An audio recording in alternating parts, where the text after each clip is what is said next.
In my world there is music and good vibes and laughter and lovers, adventure and friendship. We know who we are. Hello and welcome everybody to Be the Wellness Podcast. Adam and Vanessa Lambert back in Estados Unidos. Yes, but still speaking Spanish. I'm still thinking in Spanish to some degree. Yeah, but are Yeah. you dreaming in Spanish? No. Then you're not a real Costa Rican. I am definitely not a real Costa Rican. You are not. Yeah, I don't think anybody's arguing that point. But I did find it, though, since we've been back, it's been Black Friday madness, right? So there's just people everywhere. And like the first inclination is to speak to people in Spanish. Yeah. You know what I mean? Like when somebody walks up, it's like the words come. I'm like, nope, wrong country. Yeah. Yeah, it's kind of funny. I will also say you've been amazingly patient and happy and even participatory in the Black Friday madness. Yeah. It's been like a whole new world. Yeah. It's a thing. Like I don't shop well.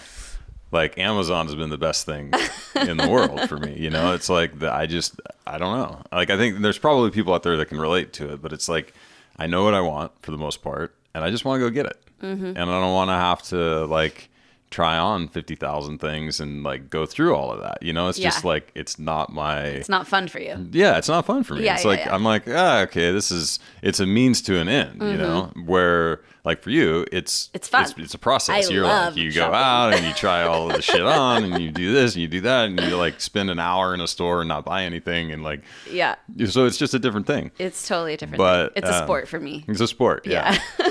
Where for me, it's like something that has to occur if I want pants. Yeah. You know? Totally. But no, you Yeah. actually, like yesterday, I asked Adam if he wanted to go with me to the 3rd Street Promenade, which is probably like, I mean, Hell's Kitchen, the Hell's Kitchen of shopping on Black Friday. Like, it is not an easy scenario to navigate, and it requires some patience not to, like, you know, Flip out. want to murder someone while you're there. Yeah. So, you actually said yes, which was the first shocking thing. I was like, whoa. And then you were actually delightful the entire time. Yeah. Turning over a new leaf, man. Yeah. I'm not irritable anymore. And it's no coincidence because this podcast is all about our experience at Rythmia, which was our plant medicine retreat that we were on last week with some of our bees in Costa Rica. Herbal support therapy. Herbal support therapy, yes. And yeah, we wanted to really take a moment to share with you deeply our experience. You know, we had Christian on the podcast last week, and we had Jerry Powell about a month or two ago. Jerry's the founder of Rythmia. And obviously we've been talking to you guys about plant medicine here and there and some of our experiences, but we really wanted to take a moment and an episode to really dedicate to the process that Rythmia has and our experience, and really just share with you deeply what is there to be had, because it's really, really a beautiful experience. Yeah, for sure. And it's one of those things that, it's almost like a disclaimer, you know, when you start talking about this kind of stuff, it can be really easy to, because we're going to get probably pretty emphatic and excited about it because that's how we feel about it, you know? And so I think it might be easy to interpret what we're saying as like, you should do this. Right. And like me personally, I don't feel that way. Yeah. You know, and this is like, anybody who's been circling around the plant medicine sphere for any period of time has heard this before. If the plants are calling to you, then look into it. Yes. You know, and you're like, what are you talking about? Then they're not calling to you. Yeah. You know, yeah. but no, but if you're like a solid no, you're like, oh, fuck that. Yeah. Then it's not happening. Just don't do it. So it's, I think, like one of the things that's been super beneficial for me over the years is to hear about other people's experiences as a way of sort of seeing if I see myself in that space. Right. You know, and so that's my intention for the podcast, is to share honestly, like what my experience with the whole thing was. And if that fires something up for you, then the plants have got your number. Yep. It's just a matter of time. Sorry about your luck. Yeah, I think one of our clients said she listened to a podcast, I think a few years ago, with Aubrey Marcus, and she was on the retreat with us, and she said that's when she got her her nails into me. That's when Mother Ayahuasca got her nails into me, because like she does, she'll just lock in, and you'll just all of a sudden think about it and wonder about it, and you'll hear about it everywhere. That's the other thing that will happen, is all of a sudden you'll be hearing about it everywhere. And so it's just a really interesting thing to experience and to watch other people go through. Yeah. And if you, I think it was Michael Pollan, right? Who wrote about How to Change Your Mind on Psychedelics. Well, he did. He wrote that, but I think it was maybe in Omnivore's Dilemma, where he was talking about corn. Oh, right. And how corn has proliferated, and like corn's running the show. Totally. You know, and something that was really interesting, and we'll talk about it more, about this experience was just how manipulated by plants we can be. Oh, yeah. And it's like, it's really I've got interesting. some specifics that I've nailed into. Yeah, it's really interesting when you look and you're like, oh, look at us cultivating all this corn. And the corn's like, yeah, you're doing all of our entire biological, like, our reason to be here is to proliferate, and you guys are doing it for us. Yeah, we've somehow managed to get you to do it at an even greater capacity than we were able to do. Then we can do it ourselves, you know? So bizarre. Anyway. Yeah, no, it's really interesting stuff. Yeah. And, you know, we obviously love sharing this stuff with you guys, because at the end of the day, what we're really interested in is making a difference in people's lives. And we talk about all the time, you know, helping people lead these badass lives. And we really mean it, you know, and we really see that people get hung up on certain emotional and cognitive loops that make it really difficult to create the life, create the world, and create the scenarios that they're really committed to creating for themselves. And, you know, I think that for us, this is probably one of the reasons why we are so excited and enamored, if you will, with ayahuasca as a therapy for you to create your life. And I think that that's what Rythmia has really done so beautifully, is create a process in order for you to actually, you know, step by step go through almost like a coaching program in order to get back to who you are and what it is that you really want to create in your life. Yeah. And it's that commitment that we have to the body, mind, and experience, right? These are the things that we want people to be able to nail in life so that they can fundamentally generate what it is that they want to generate. And I think at the end of the day, there's like a happiness piece that comes with all of that, right? That's like when you're living, and I guess this is just our general term for this. When you're living your most badass life, like whatever that looks like, you know, I think when you really feel it, it's because you're in alignment with what you truly want to create, right? I mean, and not what somebody else wants to create, or some other, you know, idea of what is, of what a badass life looks like. Yours might be very different than mine, you know, and I think likely it would be, and probably by design, right? Yes. And so this, like our sharing and our talking about this experience we really think this is potentially a shortcut, you know what I mean, to sussing some of this stuff out and really getting into alignment with what your soul's purpose is, for lack of a better term, you know, and how you can bring your, alignment, like bring your life back into alignment with that, right? Yeah. And, you know, I just want to mention to people out there, like, sometimes when you listen to us or people like us, or, you know, people that have had some success in this business and are having some success in the way that they run their life, you tend to think that it was always like that for them. Right. You tend to think, well, they probably came from money, or they probably had opportunities I didn't have, or they probably had, you know, something that I don't have access to. And I'm here to tell you, Adam and I came from fuck all. That's true. Honestly, we have literally worked. And when I say work, I don't even necessarily mean by like our jobs. I mean internally on who we are as people. Right. We've worked so hard and committed so deeply to discovering what's possible in our lives. And, you know, we came from nothing. Adam didn't even have electricity when he was growing up. Like, you know, I mean, we moved every year when I was a kid because we never had enough money to stay in one place for too long. I mean, we sometimes had our heat turned off in our house. Like, I mean, we came from nothing. Right.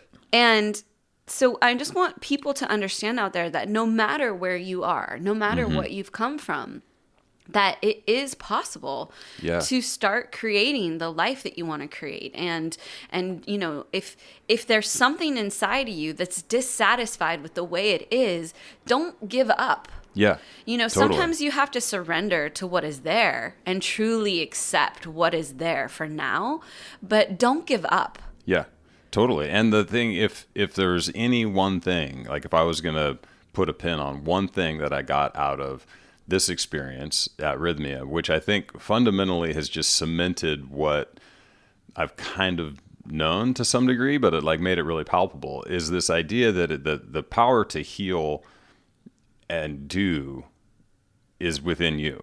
You know, you don't, it's 100% within you to do. You don't need an external source. There's no, you know, there's no one fix. Like nobody's going to have the answer for you, you know, but you have it. You just have to uncover it. And I think that's where some of these modalities, like we talked about last week with the breath work and then with the plant medicine, these are fundamentally shortcuts to that. Right. Absolutely. You know, and I don't think that there's a lot of downside to the shortcut. Yeah, they're you know? not skipping steps. And, you know, when you hear shortcut, you think, oh, well, you didn't do all the work. This is like, thank God, because I might not have enough time in my life to get through all my issues. Yeah. And you know, maybe and that's actually a really good point, because there's no skipping anything. Right. Like if there's anything you learn from the plant medicine, that there's no skipping. So maybe what it is like an express lane. Yes. You know what I mean? You just get to clip through these things and be like, okay, now that's done. And it's you get done. you get to deeply, deeply understand them, where for many things, they're very theoretical. So like you can see that you're, you know, maybe you're some negative tendencies you have about something, or you can, you know, you can kind of, you're self-aware enough to know that maybe you have these things going on, but you don't understand, like you don't embody them in a way that you really deeply, deeply connect to like where they came from and why they are and how to move forward. Yeah. It stays very cerebral for a long, long time. And I think that's what's so amazing about the plant medicines, is that they make it physical. They make it downloaded into your body-mind experience so that you know why you're the way that you are. Yeah, totally. So, so if this isn't like beating around the edges enough, let's just talk a little bit about the system. Let's do, that is the Rythmia way, and just kind of dive into that.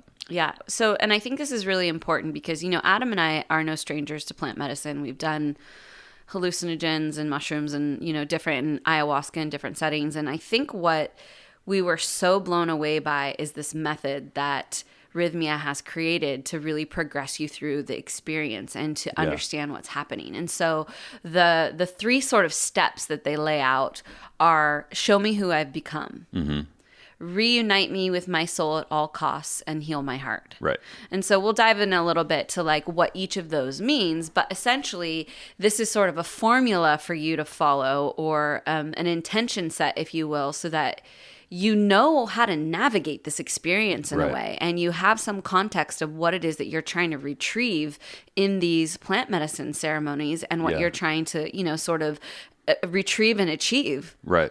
Yeah. And it's one of the things that anybody who's been following any level of psychedelic studies and even like literally the MAPS protocols and the Hefter Institute and all of these people, the set and setting is probably not unfamiliar term, you know, and really what that is it's the mindset, you know, it's where are you in your mind when you're going into these experiences, and like what is it that you're trying to get out of it, right? So mindset, set, and then the setting is literally your physical surroundings. Like, is it a place that's going to nurture or sort of foster that experience, right? So like taking ayahuasca underneath an overpass on the 405 freeway is a very different experience, right? Even if your mindset's completely right, it's going to be really weird and distracting with all of the noise and stuff going on, and like you're the only one doing it. You know? It's going to be awkward. There's no nature around. You know, it's going to be kind of a weird thing, right?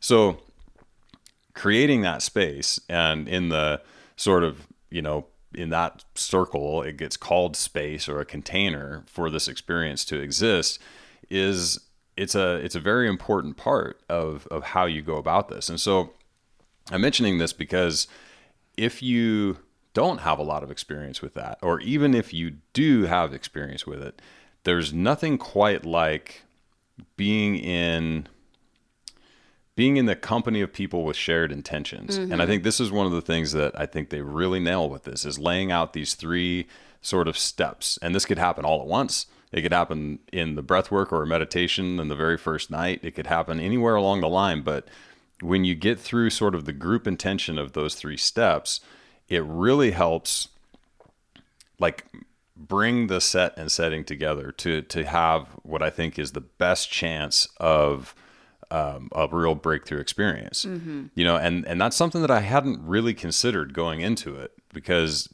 I just never really thought about that, like this sort of group intention of the entire, you know, because in that space, other people's energy is palpable. You know, I mean, there's definitely something to the group. And I mean, even if you've been to, you know, a concert where everybody's in tune with the music and you get that group energy, that group flow that comes through, you know what I'm talking about, you know? So if you can imagine getting everybody on the same page enough in a heightened state of awareness from the plant medicine, it's really profound to have that, you know, that ability to sort of lift you, you know? Yeah. And so even if you have your own intentions or ideas about what you want to get out of this experience, having that sort of foundational base layer of group intention is really powerful. Yeah, definitely. It really talk about set and setting. Like it really sets the energy and really creates the container. And you hear this word all the time from people about ceremony. And,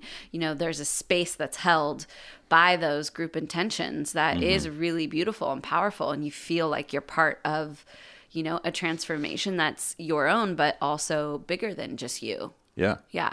So let's dive into what they mean by this method, what they mean by the Rythmia way in terms of show me who I've become. So the first thing that you do when you go into your ceremonies is you actually want to ask, who have I become? Show me who I've become. And for some people, you know, they're pleasantly surprised that they're way more of a badass than they realized. And, you know, maybe they need to let go of their self-doubt and they need to let go of, you know, things that are covering up how amazing and beautiful they are. And others realize that maybe, you know, they've become an asshole. They've become intolerant. They've become grouchy or standoffish or...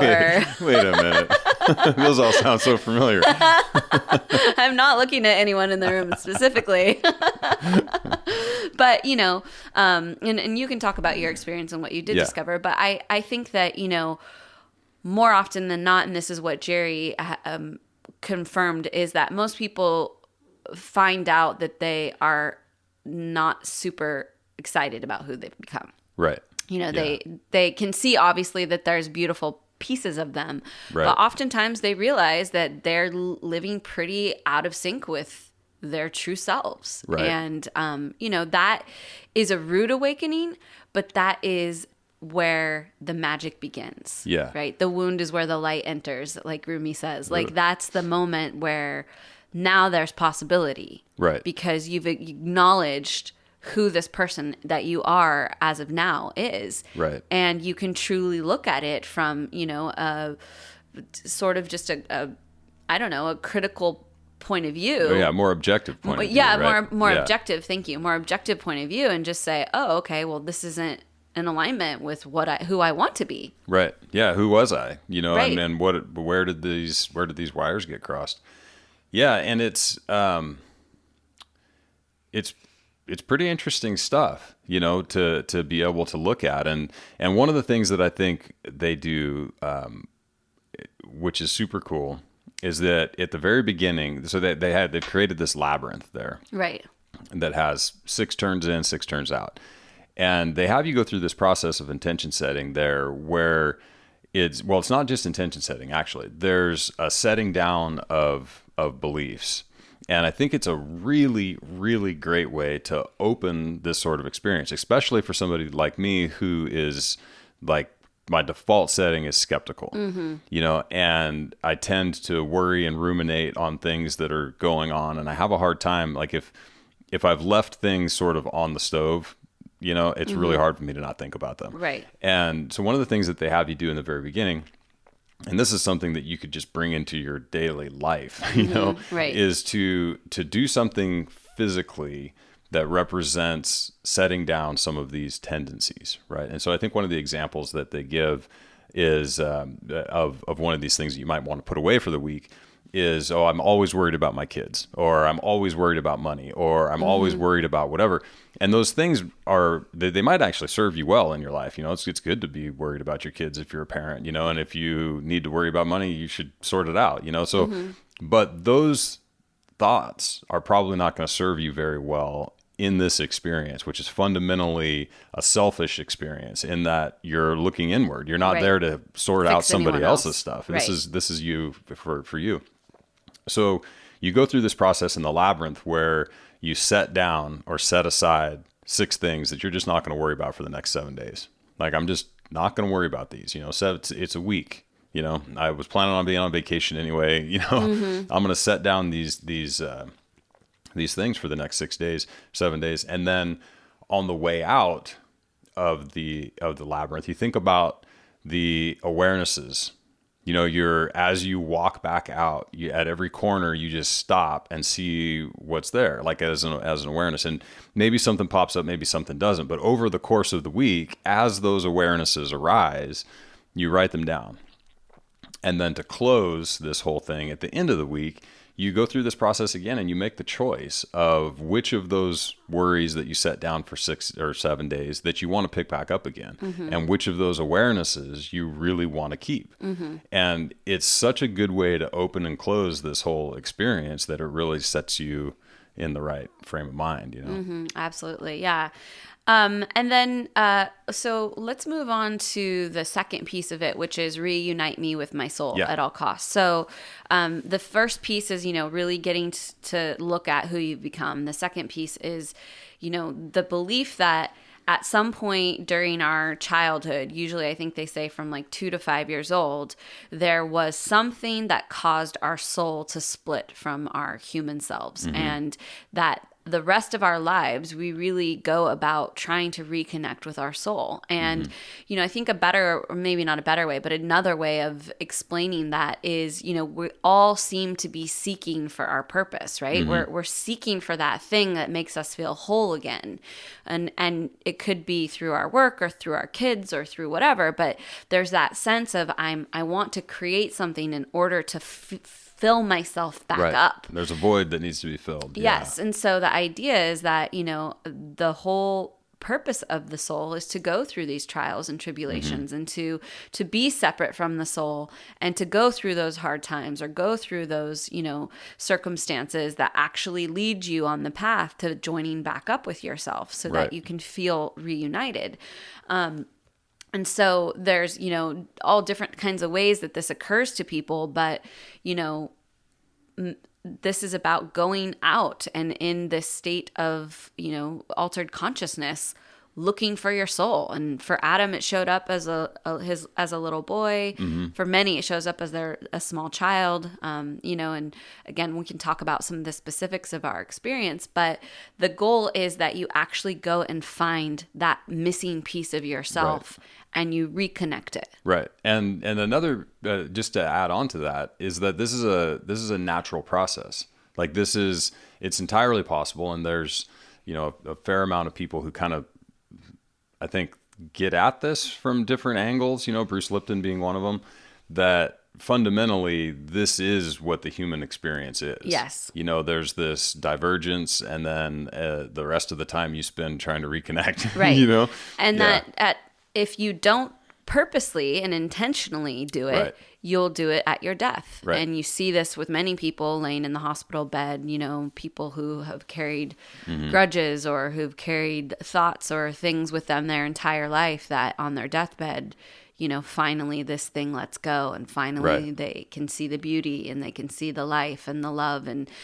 the joy and just all the preciousness that's in the world, which maybe they had not been in contact with for most of their life. So this is a natural process, but the idea here is that we can proactively go out and reunite with ourselves so that we can actually live out our human experience in synchrony with our truest self. Yeah, with the things, again, coming back to that alignment word, but like where things come together, and I really think that this is, I think this is there's really some truth to this, and you can, if you can get at the essence of what we're saying, I think you can probably recognize that.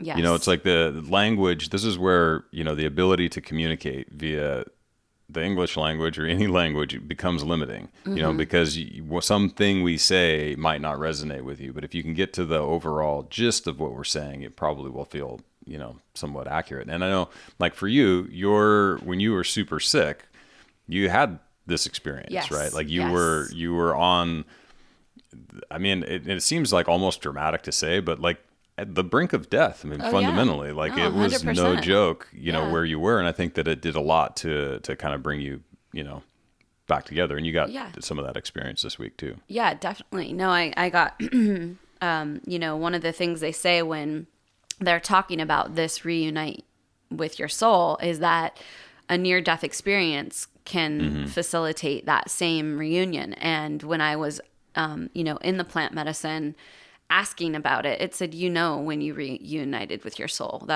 we've already done that. You've had it since 2011, which is when I got sick. And I absolutely did know that, because my life has been 100% different in the way that I've led it since then.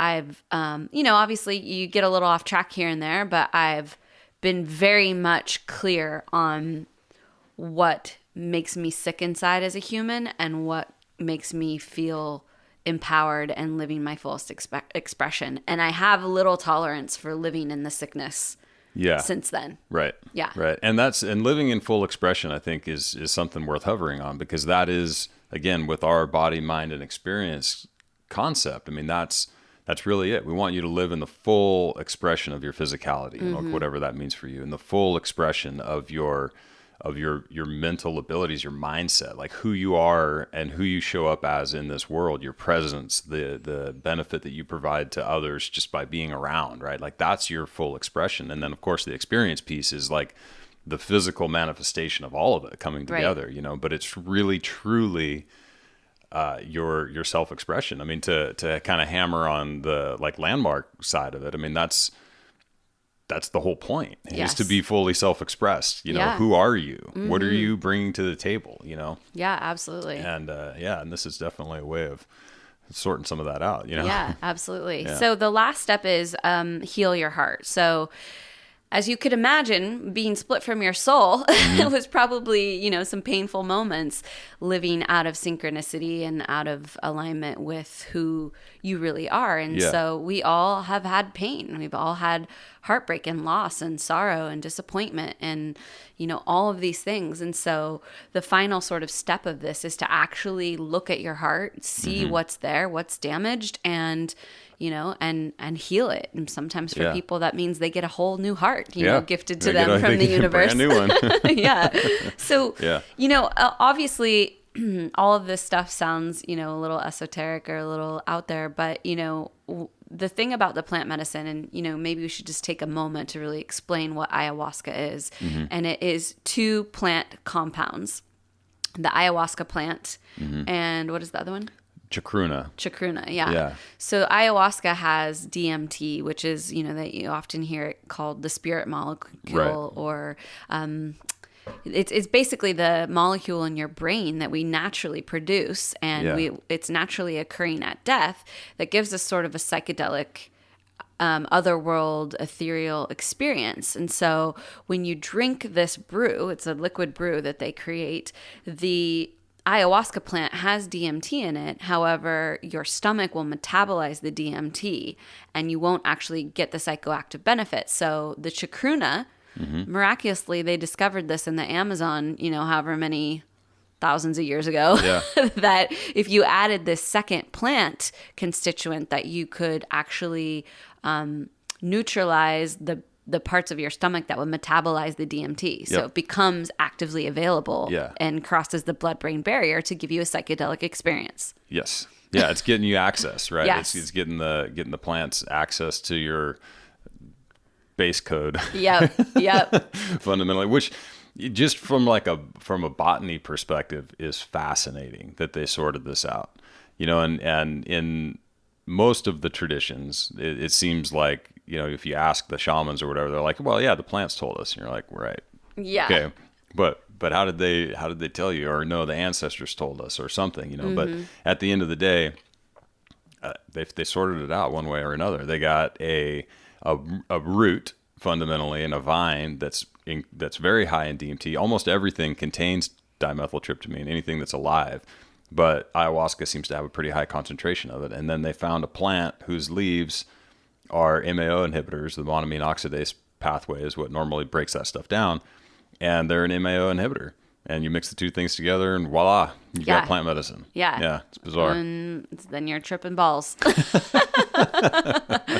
Okay, so let's talk a little bit about our individual experiences because, I think that every single person is going to have a different experience. They're going to have different examples or different visuals or not visuals or whatever. Every person's experience is going to be different. But I think what we can do is just share with you ours so that you can see just sort of the variance and the way that the things come about in this state of mind and how the plant medicine really works with you in a way that you'll understand best. Mm-hmm.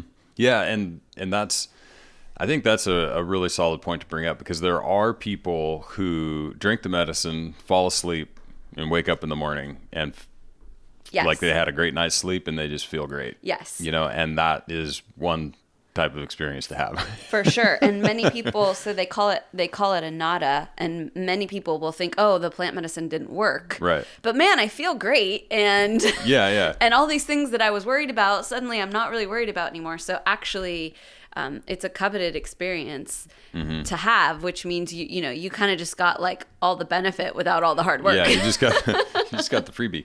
Yeah. So, but for most people, there is some bit of sorting out, if you will. There's some bit of looking at the things in your life and ayahuasca, they call it a mother spirit because she's very nurturing. She's very loving, but she can also be very tough. So she can exhibit tough love or she can exhibit tenderness and caring and gentleness. And it really depends on you. It kind of depends on how you best receive information or how things are going to occur to you in a way that makes sense to you. Right. And also in a way that has staying power. So, she might harp on something for a while and it might be a little painful or uncomfortable, but it's because that's the way that you're really going to understand the intention of what the message is there to be had. Yeah, some things you have to experience. Right. And I think that's one of the really powerful things about this particular medicine and the impact of psychedelics in general is that it gives you, it shakes up the snow globe such that you can literally experience these things and one way or another, you need that experience, right. So you need to experience feeling ultimately powerful, right? Or you need to experience feeling absolute abject misery. Yeah. Because then you're like, oh, wow. Absolutely. That you gain some level of empathy or some level of, just fundamentally understanding of what these other states that people all around you might be living in that you just didn't, you didn't have any framework for, and now you do because you got to like really experience it, Absolutely.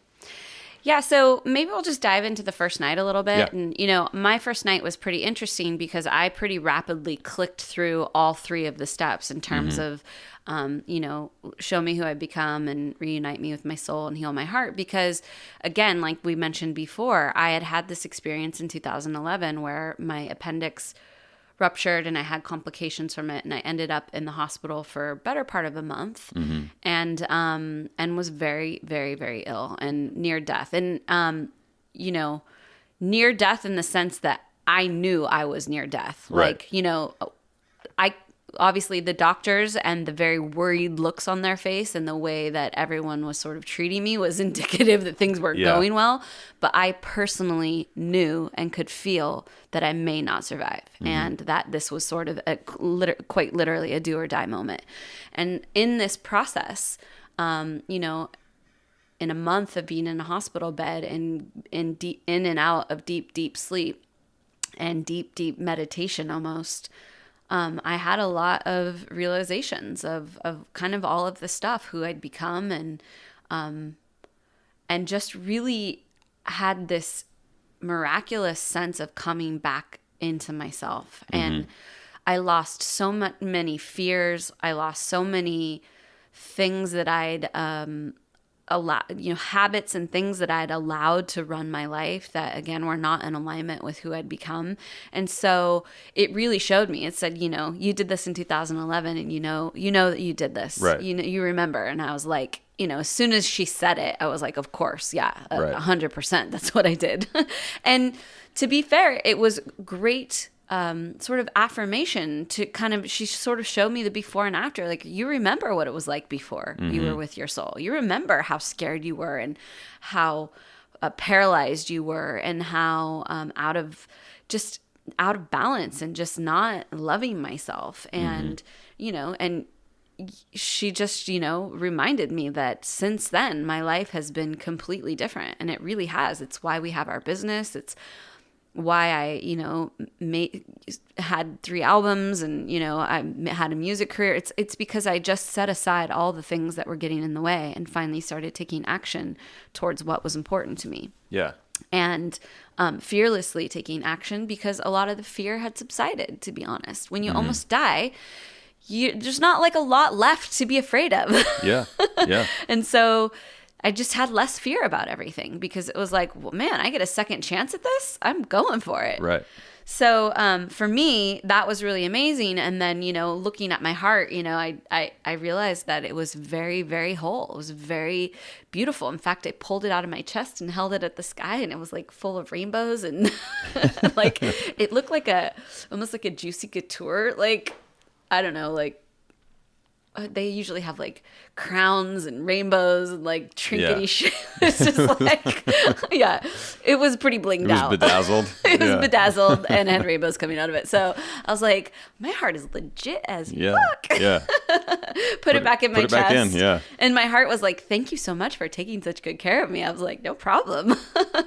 So, you know, I'm not trying to brag and be like, oh, I had this amazing thing, but I really saw that, you know, my really difficult work was in 2011 when I really, really worked through this stuff. So it was cool, because that really set the stage for me to now move into some of the things that I want to look forward to master. Mm-hmm. Yeah, because this whole thing's an onion. It's an onion, man. You can just keep on peeling. Yeah, you can just keep peeling. It's an endless onion. Yeah. Yeah, so that was your night one? Yeah, so that was that was my night one. I did have a really cool surgery, though, and in one of the first things they'll talk about when you get to Rythmia is these psychic surgeries, and they occur for people in different ways, but it's usually, you know, some kind of alien life form or some kind of spirit life form or something coming in to help you. And, you know it might sound kind of scary when you're like, aliens, like what? It sounds scary. But, you know, these entities are coming to assist you. They're coming to help. And I don't really know how to explain it other than they're there for help and not for harm, you know? Yeah. So you just somehow, even though they might look scary or be a scary quote unquote thing, you somehow know that they're there to help you. And the very first thing that happened was I had a bunch of snakes, bright green snakes that showed up, and they wrapped around my entire body. And then a spaceship came, flew right above my head and stuck 2 prongs out into like my docked. Yeah, just docked into, you know, my forehead. Yeah, basically my forehead. Yeah. You're pointing in your forehead area. In my forehead area. Yeah. And And I said, what are you doing? And they said, we're recalibrating your central nervous system. And I was like, ooh, good call. Yeah. Sort that shit out. And so I laid there as the snakes and the spaceship, literally, I was like kind of shaking. I could feel the currents of energy going through my brain. I could see them going all through my pituitary gland, my pineal gland, my hypothalamus, just kind of recalibrating everything in the brain all the way down through my body. And it was pretty incredible. It was like, it's really difficult to explain these things, but it was like, wow. I like, as it was happening, I was like, oh my God, I needed this so bad. I didn't even know I needed this. Yeah. So it was pretty incredible. Yeah. It's one of the risks, right? In talking about this stuff is it becomes sort of like the experiences and the stories become unrelatable. But like, honestly, I don't know how the hell else to talk about it besides just to talk about it and then maybe wrap it up with like what we feel like we got out of it. You're right. Totally. Because literal interpretation is a weird, you know, that's a weird path to go down when you're in these states, because you're like, what? That doesn't make sense, you know, and it sets your brain into kind of like a bullshit mode. You're like, but again, I don't know how else to talk about it. I know. I don't either. This is what happened. You know? Yeah, this is what happened. this is just how it goes. It's true. Yeah, I mean, and ultimately, at the end of the day, I just don't think that you can talk about it and try to sugarcoat it in a way to just make it like vanilla for everyone, because it's not vanilla. Yeah, not at all. This is not a vanilla experience. Yeah. This is, you're going into deep psychedelic states to try to discover what is causing you harm in your life and what you can do to fix it. And from there, you know, past fixing it, you can thrive. Yeah. And really, you know, create the most abundant, beautiful, badass experience you want. And so this is just what it looks like. This is just what it looks like. Yeah. There's actually a line from one of Sturgill Simpson's songs, who he's a country artist who has a couple of songs about psychedelics, which are really on point. But he has a line in there that's it's something like, he went out into some area of space where robot aliens made of light cut him open and pulled out all his pain. And that's like, yep, that's what happens. That's what happens. I've seen those guys. You know, I know that robot alien really made awesome. of light. Yeah. Yeah. So, you know, and I had a couple other things come up for me in the first night, but that was really the big thing, was just kind of the fact that I worked through those first 3 steps right away. And then really started to be able to now focus on moving forward. And a big intention for me personally was, you know, just where we're headed with Be the Wellness. You know, so much of our personal life is so wonderful at this point. Like, we've done a lot of work, people. Yeah. Like, we've been working on this whole thing for a long time. So, you know, the next thing for me that's really, really important is, how do I give back, and how do I help ease suffering in the world? Like, honestly, that's really what I am out to do. And I want to not only ease suffering, I want to create tremendous ecstatic joy for people. And so a lot of this, you know, my intention going in there was just getting more clear on how to keep moving forward in this passion and this dream. Yeah. And what did you find out? Well, let's see here. I mean, there's a lot, but I feel like it'll just naturally, it'll naturally roll out. I'd love to hear about your first night though. Yeah. So night one for me, and so this is always an interesting, it's not a battle, but there's always an interesting push-pull with regard to what you think you want and what you get. And there's always a saying, and I think our friend Nadia might have said it, is like, you might not get what you want, but you get what you need. Yeah. Like, and that's very, very true in my experience. Yes. And so night one for me was really, it was pretty confusing. There was a lot of just back and forth of like, me getting distracted by shiny objects, so to speak, in the path. And as soon as I would start kind of going down and trying to explore some route in my mind, I would very easily get pulled off center and just out into whatever, seeing just weird stuff pop up that you're like, what does this have to do with anything, you know? Do you have any examples? No. Okay. Not. Oh, I know what you're talking about. Yeah, we'll get there. But just like random stuff all over the place. It's kind of, you're getting into the medicine, so to speak. You're like, it's like the handshake. You know, you're like, okay, what's this space? How are we going to navigate this? What are we really doing? And what I found was that I fell back to the sort of group intentions. Those three things, just, show me who I've become, really nail this for me. Like what's going on here? And it in the way that all of this stuff shakes out is just mind blowing. But you go through this whole thing, and pretty soon I found myself just being incredibly irritated I was irritated with the music. I was irritated with the smoke, the people next to me, everything. And I was just like getting grumpy and stuck in it. And I was like, what? This is a stupid experience. And I'm like, oh shit. Okay. So this is who I've become. I've become this incredibly irritable and generally kind of grumpy dude, and like, that sucks, Yeah. and you get to like full on experience it, like the full level of irritation, like to the degree that, like the only other thing that brings me that level of irritation that I was feeling is like something that should work that doesn't. And it's almost always like computer related things. You're like, this is how this works. What the fuck? It's just not working, and there's like a rage that just brews with that, right? Of like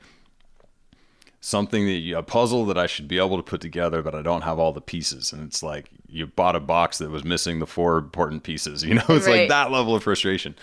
And, so I got to see that, which was interesting. But then as soon as I recognized it, and this is part of the beautiful thing about this and why it is in fact an expressway, is that as soon as you turn into it and realize, oh shit, okay, this is what's going on here, and experience that, then it passes. Right. And it's gone. Right. And potentially it's gone from your life. Not that you're not going to have to do maintenance down the road, which we'll talk about to kind of, keep some of this stuff, but like it can happen just that quickly. Oh, done. And another example, my very first experience with ayahuasca, one of my big things was just dealing with PTSD and all of the various stuff that I've seen and dealt with in my life. And it was a robot alien made of light, pulled open my head and reached in and just pulled it all out. And it happened in like 3 seconds, and then it was over.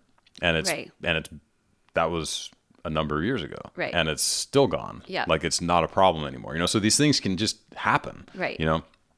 So I got that who I am, this like irritable, grumpy dude. And so I was like, okay, I get it. I got it. All right. This all makes sense, And then the space became a little bit more navigable. And I saw, I got a flash of this kid that I'd completely forgotten about that was my neighbor when I grew up. And he lived like a mile away, like that kind of neighbor. And I'd totally forgotten about this guy. They only lived there. It was his dad and him lived in this house maybe for 6 months or a year or something like that. But I'd completely forgotten. And it rolled me back into this time frame. So his dad worked at the mill. This is when the lumber mill still was cracking in my hometown. And he worked the night shift. So during the day, he would sleep.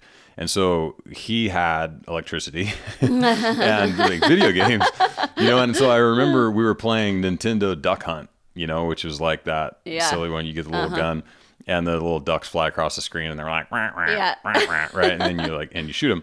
And I remember us like continually in this, memory that surfaced, being super concerned about waking his dad up and being quiet and like wanting to have fun and play this game, but then having like this pressure of like, oh shit, dude, if you wake him up, because the guy came out and was like pissed, screaming and yelling, and, you kids waking me up, blah blah blah. Yeah. Which was not an environment that I was used to. Like my dad never yelled. Like that was not something that happened, So it was an interesting thing, and then just like that, it was over. I'm like, what the hell was the point in that? Like, what is this coming up for? But that's just how things arise. They just pop up and move along. And then the kind of next memory thing that popped up was a time like when we lived in San Diego before we'd moved up north, and I was a little guy. Like this is, I don't know, 4 years old, maybe somewhere in that range. And I just remember being in this room in our house that was unfinished. And it was my sister and I and the 2 neighbor kids. And there was just this feeling of like uncomfort or discomfort, where I was like, I don't like this. Like something about it was weird, but that was it. Like that was the only memory that I got out of that. And I was like, what a weird night, you know? And then there was all of these other things that went on. And as I kind of settled into what was taking place in the experience, I started just asking questions to ayahuasca. I was asking a lot of like, what was this about? What's this about? And I got like no answers about anything. And so I had this idea of asking, you know, like, so if you're talking to, you know, ultimate intelligence, like, wouldn't you want a quote? You know what I mean? Like, I like quotes, you know, it's like super smart people say things and they're great quotes, right? So I was like, I asked ayahuasca for a quote, and it showed up as basically like an Instagram feed with memes. And I like scrolled up and there was this meme that said, "Don't trust a fart, ayahuasca." I was like, what? Of all of the things, you know, this like the ultimate intelligence Divine of the universe, intelligence. and it's like, don't trust a fart. That's pretty divine intelligence. Totally, you know, and especially in that environment, because you know, Right. ayahuasca is a purgative, right? So it makes people vomit. Some people get diarrhea, and you're Right. like, yeah, that's legit. That's like super sound advice given my condition, you know? And, but I had a pretty hearty laugh about it. And then the rest of the night was sort of, you know, I don't know, like just inconsequential random noise bouncing around. You know, it was a good experience, but it was like, all right, so I got that I'm a grumpy jerk. I got 2 random childhood memories, and don't trust a fart. Let's call it a night. Yeah. And that was pretty much it. Yeah. So I feel like you should probably just roll right into your second night then, Okay. since you're pretty teed off for this story. So and then actually though, prior to the second night, so this was Monday night, that was the experience, and then on Tuesday, like during the day, there's different things that go on. So there's usually an integration session with one of their counselors that can just kind of talk about from more of a psychology base, you know, like they're sort of correlating, they're helping to correlate some of the experiences you might have with what we know in just kind of normal psychology, right? Which is super helpful. And so we went through that, and then there was a guided meditation that I went to. And during the guided meditation, which was, you know, if you guys are familiar with Vanessa's guided meditations, it was something very much like that. You lay on your back and somebody, walks you through this whole process. And we went through like a progressive relaxation where we walked to the top of this hill, and there were 10 steps leading down to the bottom of the hill. And in the valley below was this beautiful oak tree, and the sun's shining. It's just like an awesome day, right? And so as you go down the steps, you're guided to like progress a little bit deeper and deeper and deeper into relaxation, which worked really well. And then, like, most people were snoring by that point. There was a lot of sleeping going on. And then you get put into this place, like on a blanket, laying under the tree. And then the meditation goes on, and now you see a child coming towards you, you know, and then as it gets closer, you realize that it's you. And it all sort of clicked together for me in that moment that the memory, still unclear about the duck hunt memory, like that one's a little fuzzy, but the memory of the time frame in my house with my sister and those kids around was putting like it dropped a pin, so to speak, on an age. And for me, it was fundamentally the age at which my soul split. Like this was the time frame. And so it gave me like a physical or a visual reference for what I looked like at that age. And sure enough, here comes that little guy. And so he basically like comes up on the blanket, and we're just kind of hanging out together, and he's just really sad, like so sad. And you know what a 4-year-old kid looks like when they're sad. Like they wear everything on their sleeve, you know?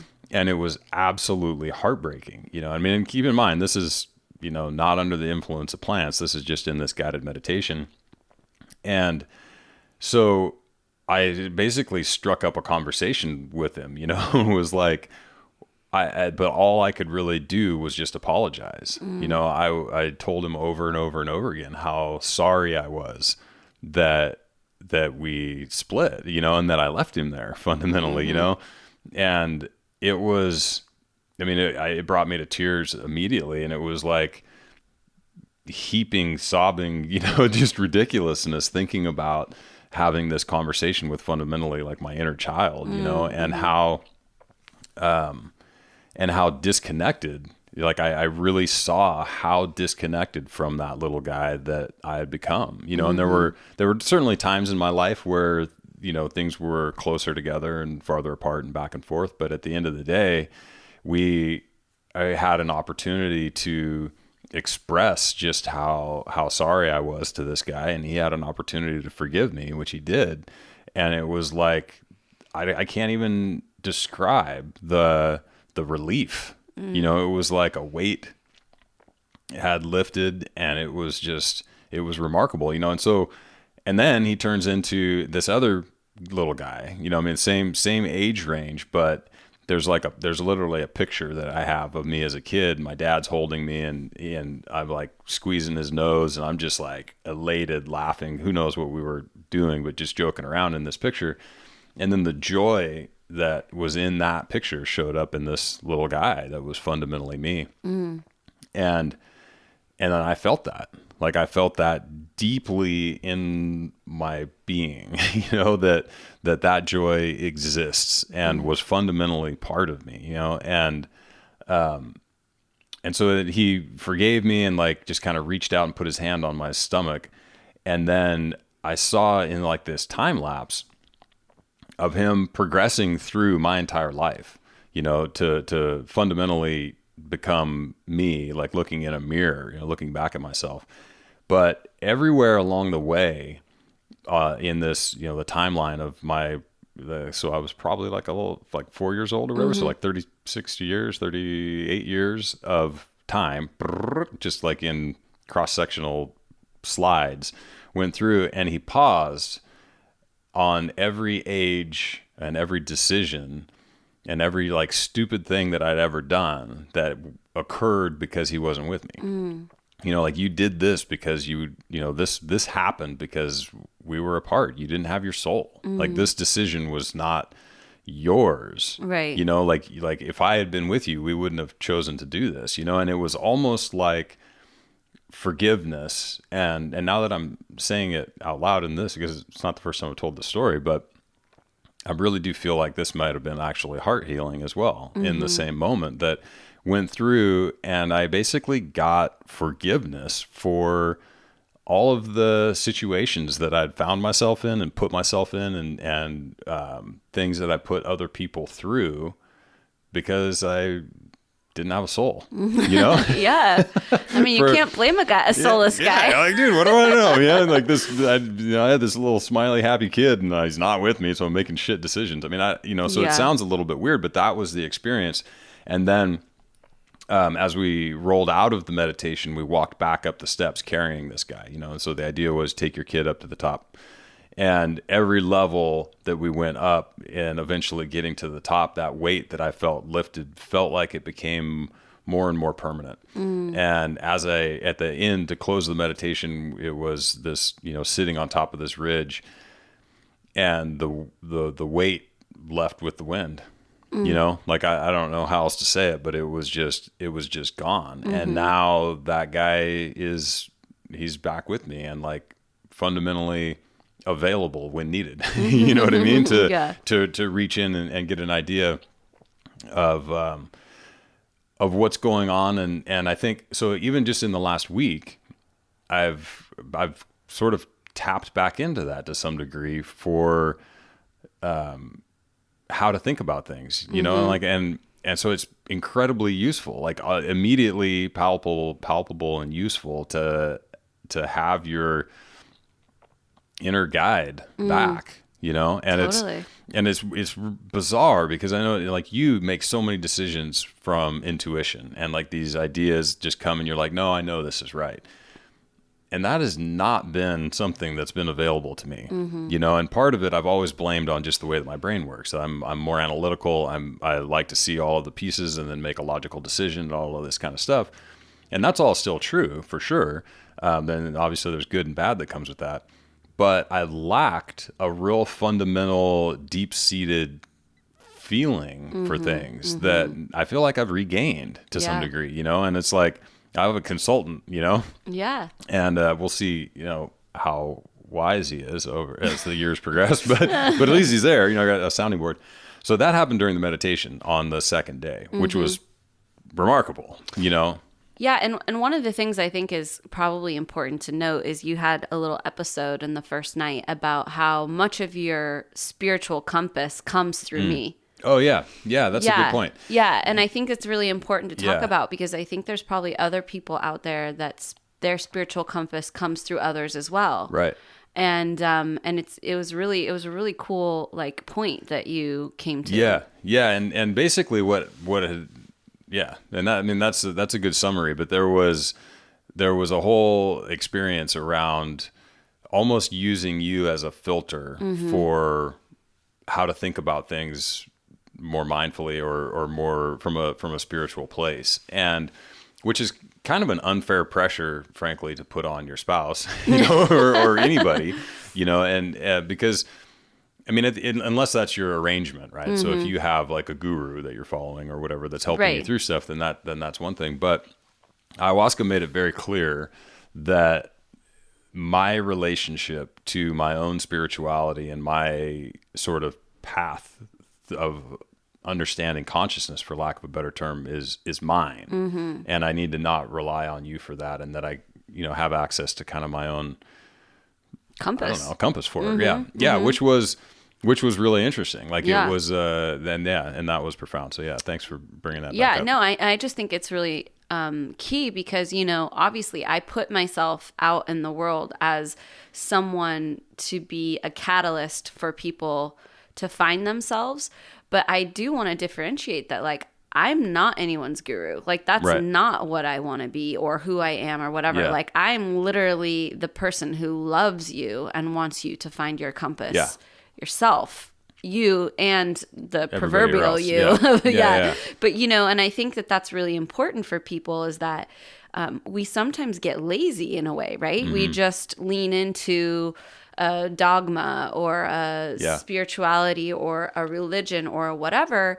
And honestly, it can make us lazy in the sense that we stop seeking for ourselves because we just say, oh, well, those are the rules of this thing I've signed up for. Right. You know, I'm this kind of person and they tell me I have to be this way. Right. And so you stop questioning, you stop seeking, and you stop seeing if that's in alignment with you because you've subscribed to this thing, to this other way thing. of being. And I think that this is a really, really important piece of ayahuasca, and what you can get out of this is that you can reconnect with your own spiritual compass. Yeah. Because we all have a direct line to it, and we've gotten so used to, you know, relying on other people, or we've gotten just afraid that we can't trust ourselves, that we don't have the connection we need. And this is, you know, reaffirming and reconnecting that connection that we have. Yeah, 100%.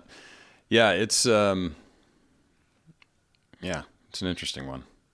And there's something about there's something about just finding that for yourself that's just really important. And it's, you know, and I think and Christian Minson talked about it a little bit on the podcast last week, but it's sort of this difference between like universal truths and individual truths, right? So there's this universal truth that exists, but then following a direct path to universal truth might not be true to yourself. There might be little trips you need to take to seek out your individual truth around things, you know?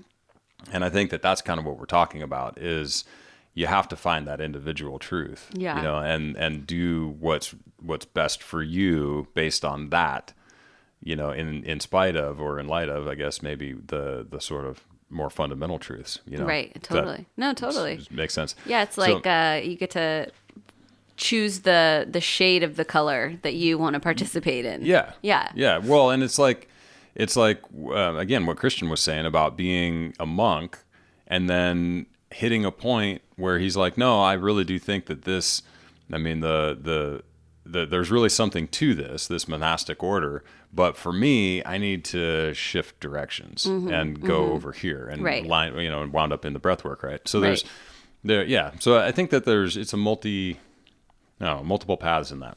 Yeah. So second night, yes, roll in there to tie in this don't trust a fart meme. So one of the suggestions in the integration was prior to going into that night was that if you're having a hard time seeing where all of this stuff comes together, your show me who I've become and all of this kind of stuff, then something you may want to ask is what's going on with trust? Like, do you have a problem with trust? And so I went into the second night with exactly that intention of show me how to trust again. And thinking that could probably solve some problems if I could just get that sorted out, Right. And it's one of those things I should say, it's not that I'm not the kind of person who I actually generally trust people, but I'm skeptical, right. But I do generally trust people. But what I've found is that I don't have a lot of trust for processes. When somebody says, oh, it's all going to work out the way it's meant to be, I'm like, or not, I mean, it might not, it might be a total fucking disaster, right, right. But maybe that's the way that it was meant to be, so it's kind of one of those like things you can't really argue against. And so I've always had a hard time with that. And so I thought, all right, let's just see where this whole trust thing lines up. And so, I drink the medicine, I'm laying on my Tempur-Pedic mattress, just kind of wondering what's going to happen. And, and then it's like, there's a thing that happens, like everybody drinks the medicine and then it all changes about the same time. The music starts, the shamans fire up, like everybody, when the medicine shows up, it shows up for everybody. Like, right. Kind of right now. Yeah. And so all of that starts to happen. And I was like, okay, cool. And then just kind of whoop into the space. And I just got gas. Like my stomach just was boiling with gas, like gas pressure. And I was like, oh man. All right. So I jump up and go to the bathroom and nothing. Yeah. And I'm like, what the fuck? This is so bizarre. So I go back to my bed and I'm laying there and I'm thinking about this. And it was like this thing of don't trust a fart pops up, and I'm like, this is literally exactly what I need to do. And it's just the connection came together. I was like, this is fucking hilarious. Like you should, I go in here saying, show me how to trust. And all I have is gas, I'm like, this can't be right. And so I just went with it. I was like, okay, I just trust it. And sure enough, just one little 2 cc's of air, and it was over. Gas went away, and I was like, the end of my trust story. And you learned to trust. And I learned to trust again, just like that. And so the point, though, like the underlying essence of it, is that trusting is just a matter of doing it. Right. You just have to do it. You just choose to do it. Yeah. And if you choose to do it, then it doesn't have to be for all things all the time. Right. You can choose to trust things individually. Right. You don't have to trust that part. Yeah, you don't have to. But it's still questionable advice. Like, I'm still a little bit more with the night one advice for most people. But it was a really interesting way to look at that. And then once that realization had come around, then I went through chapters in my life of things that had broken my trust, things where I had trusted and it didn't work out, and just kind of went through and released all of those things, and it was almost like it was all the told you so's, you know what I mean, that I had held on to for like, this is the problem when you trust, you know what I mean? Like, this is what could happen if you trust someone, and they, and went through every single one of those things, which were all true. But I'd made them like mean something about the world, right? And how like my place in the world, my interaction in the world, is this like fundamentally untrustworthy, like skeptical spot. And while healthy skepticism, I think, is a fantastic catalyst for knowledge, right? It can also lead you to be kind of a miserable grump, like at the end of the day, there's that level of sort of cynicism that can come from fundamentally not trusting how things work out, or not having your default setting be to kind of look on the brighter side. Cautious optimism, I think, is a better place to be than skepticism, right? And then it's a fine line between those two things, but yeah. Yeah, it's pretty funny. And, we were talking about night 2, I got to spend some time with my grandparents during the plant medicine. And my grandparents were very, very important people to me. And I deeply, deeply miss them. But, one of the funny things that occurred to me was that my grandpa was kind of a grump. He was a deeply, deeply devoted man and a grump. Yeah. And so it was no coincidence that I ended up with Adam. Yeah. Because he filled the bill.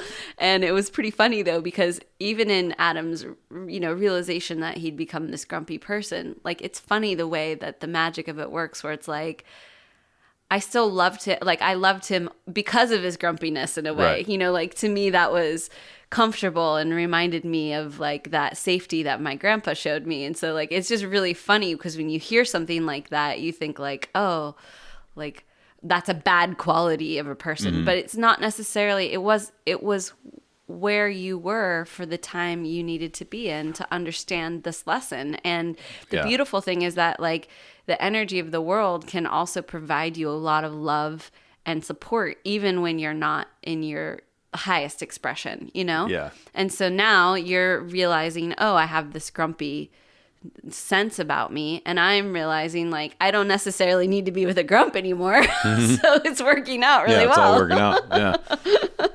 So, I just think it's again, it just speaks to the way that this stuff weaves together, and it just so magically, like, unfurls in the right timing and the right space.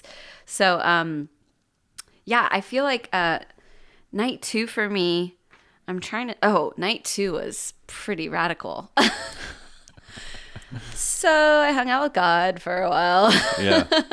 But no, quite honestly, the Mother Ayahuasca essentially invited God to the party. I mean, that's what it felt like. We were having the night 2, the shamans that were there. There was, like, some more upbeat music, and the whole energy of the night felt a little bit more celebratory. And so it felt like she invited God to the party, and, essentially and it was a male energy. Because he explained that he is actually the great father. He is male and female, but he is actually the great father spirit. So there was an interesting just recognition around that. And, I didn't grow up in a religious family, and my parents actually were very religious, but then kind of dropped it as they raised my brother and I. And since then, my dad has actually become more religious again. And so I don't have a ton of education around the Bible or around a lot of the concepts, but I do have a deep connection with, like, the Holy Spirit and the Father, like that idea. I like that idea. I think it feels beautiful, and it feels to me, I know some people would be like, oh, it's, like, of course he's a man or whatever. It's like, I feel like it's a beautiful, masculine, protected, lovely, loving spirit. So, and that's really what came through for me. And he was, he basically said, you've been asking for deeper wisdom about the universe. You've been asking for deeper insights, and I'm here to answer all your questions. Yeah. Which was pretty incredible. And,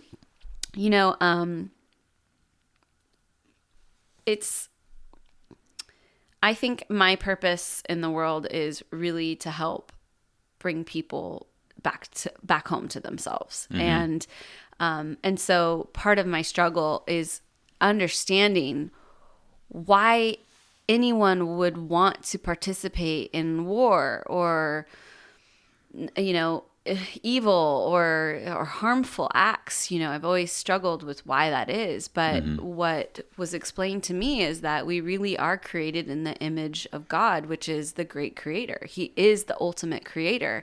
And when he gives us the gift of creation, he gives us the gift of autonomous creation. So he doesn't control the way that we create. We are fully embodied in his spirit and his ability to create in whatever way we want. And so that's his gift to us, is that he gives us the gift of creation. And, it was a very deep and fascinating experience to go through and understand this. But, he gave me examples of how he can't interfere with that gift that he gives us to create. And so we ultimately get to decide for ourselves what we want to do in this world. And, for a long, long time, we created out of God consciousness. We created with a direct line to God because we were all still so close to that God-like consciousness. But at some point, consciousness decided to split, and it became subconsciousness. and people started creating from subconsciousness, which was not it wasn't a direct line to God anymore. It was it was more, it was like it was broken away from God, and it was lesser in the sense that it wasn't as divinely intelligent. But again, because we are given the ultimate right to create in the way we want, he doesn't even stop subconsciousness from creating itself. So it was just a really, really insightful way to see that, not everything is created from that divine place. And some of it is created from however energy wants to organize itself. And for some energy, it decides to organize itself as a warrior spirit, where it wants to fight, it wants to battle, it wants to be part of that energy. It's decided to organize itself in that way. However, more than likely, if that energy was able to tap back into godlike consciousness, it wouldn't probably organize in that way anymore. But again, we are not, God's purpose is not to tell us how to organize our energy. It's to allow us to do it.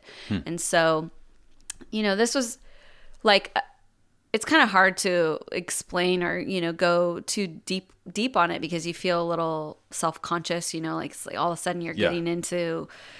Vanessa Lambert's a weirdo. Yeah, I think everybody's pretty much already hip to that jive. But what was so interesting about it is that it gave me permission to allow that some people have decided in this lifetime to organize from that different place, from that subconsciousness or from that other place, and that not all energy chooses to organize from that divine godlike consciousness. And so it is... And it's beautiful for me in the sense that it allows me to surrender those parts of the world that ultimately I don't have any control over, and where before I used to just be deeply afflicted by it. And like, why would people do that? Why? Like, I just don't understand.